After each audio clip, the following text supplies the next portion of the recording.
Compartmental exam में कौन कौन से विद्यार्थी शामिल हो सकते हैं और इसका एग्जाम कब कंडक्ट कराया जाएगा उसके बारे में कुछ बातें करते हैं। तो ये जो कंपार्टमेंटल का एग्जाम होता है इसको बिहार बोर्ड ही कंडक्ट करवाते हैं। ये जो बिहार विद्यालय जो परीक्षा समिति है वही इसको कंडक्ट करवाते हैं।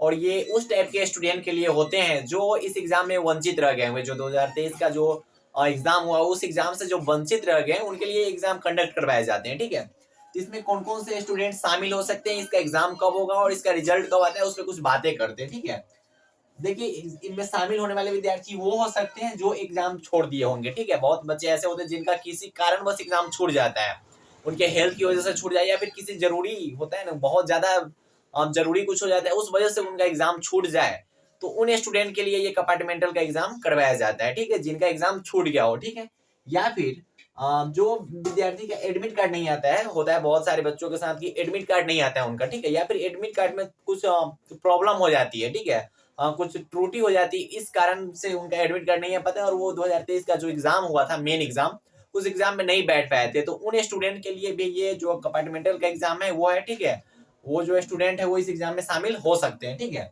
उसके बाद है कि जो किसी विषय में फेल हो जाते हैं, होता है कि अगर आप किसी एक सब्जेक्ट में फेल हो गए हो तो कंपार्टमेंटल के थ्रू आप एग्जाम दोगे और उस सब्जेक्ट का पर्सनली उसी सब्जेक्ट का एग्जाम देके आप वहां से पास हो सकते हो। तो अगर आप किसी एक सब्जेक्ट में फेल हो गए हो तो आप कंपार्टमेंटल के थ्रू एग्जाम दीजिए और वो एग्जाम आप पास कर जाइए।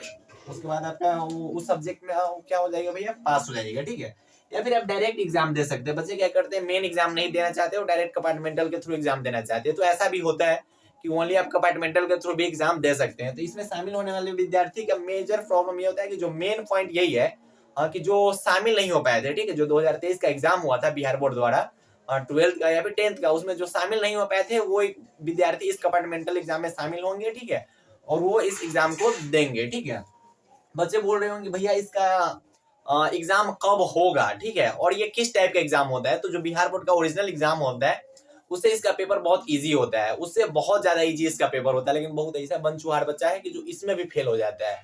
अरे यार ऐसा है तो तुम लोग जाओ काशी वासी, ठीक है, योगी आदित्यनाथ से मिलो, लो बुलडोजर उलडोजर चलाओ। यार कंपार्टमेंटल में भी फेल कर जाते हैं, बहुत इजी एग्जाम होता है इसका। जो इसका एग्जाम होता है उसका एग्जाम डेट होता है कि जब रिजल्ट निकल जाता है, 10th 12th का रिजल्ट जब निकल जाए उसके एक सप्ताह बाद संभावना होती है, मतलब एक सप्ताह के आसपास में इसका एग्जाम करवाया जाता है, जो कि बिहार बोर्ड करवाते हैं। ठीक है, उसके लिए आपको फॉर्म वगैरह डालनी पड़ती है, कुछ कुछ फिल करना पड़ेगा, वो तो कॉलेज से जाके देख लो या फिर साइबर कैफे के थ्रू आपको वो सब कुछ देखनी पड़ेगी। बच्चे बोलेंगे भैया इसका रिजल्ट कब आएगा, तो एग्जाम होगा उसके बाद रिजल्ट आ ही जाएगा।